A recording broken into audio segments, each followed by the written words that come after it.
Hi guys, again this is Archelset and welcome again sa ating channel. For this video, let's talk about converting percent to decimal. So ito guys, even though a college graduate, nalilito pa rin sa pag-convert ng percent to decimal. So, paano nga ba?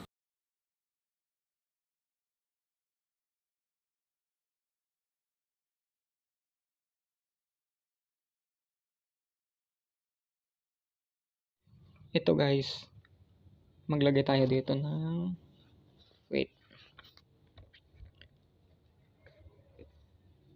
Kita ba? 100%, 80%,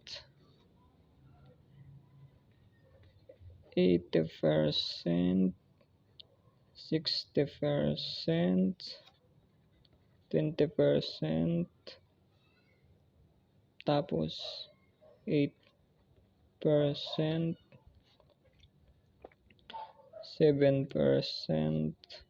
at last ay 5%. So, paano nga ba natin siya i-convert sa decimal? So, ang rules is, percent is, ibig sabihin, divided by 100 siya. So, 100%,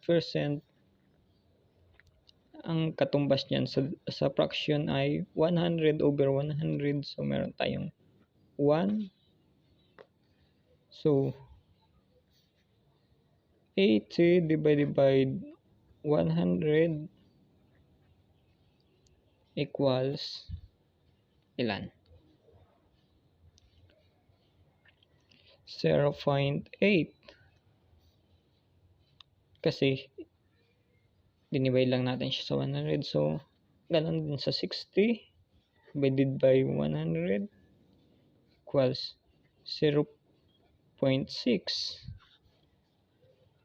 20 divided by 100 equals 0.2. Dito nagkakamali yung karamihan guys, pagdating sa single digits na percentage. So, dahil single digits siya, ang nalalagay ng karamihan ay nagiging 0.8 na siya, which is mali. So, pag dinivide natin siya, 8 divided by 100 equals 0.08.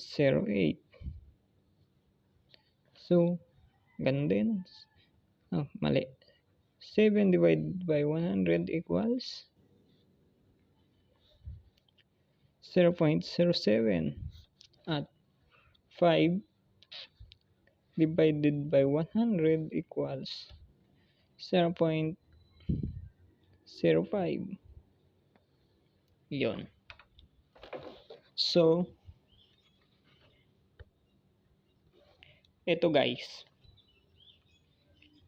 Kasi pag minsan nagkakamali talaga, lalo na pag yung percent ay may decimal mismo. Example, 3.25%.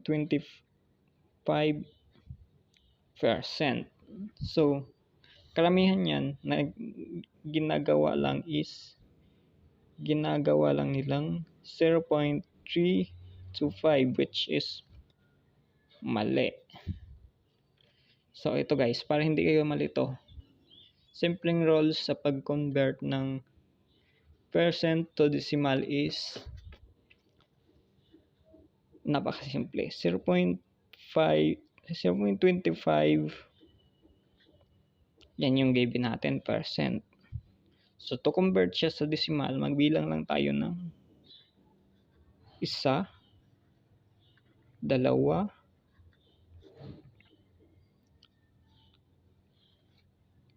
may dalawang 0 dyan. Lahat ng number na whole number ay may 0 sa harap. Ibig sabihin, maglalagay tayong 0 dyan para pag linipat natin yung decimal, lilipat lang natin ng dalawang beses. So, magiging 0.0325. Yan po yung decimal niya. So, kung ito po yung long method ng pag-solve ng decimal, para iwas po pagkalito, wag na po nating gamitin to. So, ang gawin na lang natin is, halimbawa, meron tayo dito ng 2.710, which is, i-move lang natin to ang decimal ng 2 beses to the left.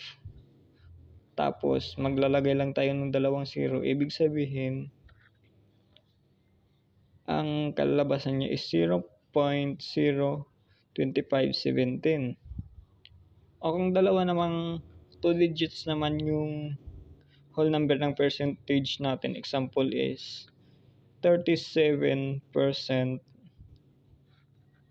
Okay, lagyan natin ng decimal para maganda. 37.81%. Ganun pa rin guys. Lilipat lang natin siya ng 2 beses. So, ang magiging resulta niyan ay 0.3781. Yan na po yan guys ang kahinatnan. So, okay guys, sana ay may natutunan kayo sa ating video. Para sa mas maraming pang video ng tutorial sa math, paki-subscribe na lang po ng aking channel, Playful Me Archel Set, at ganun din po ang aking Facebook page, Playful Me Archel Set din po.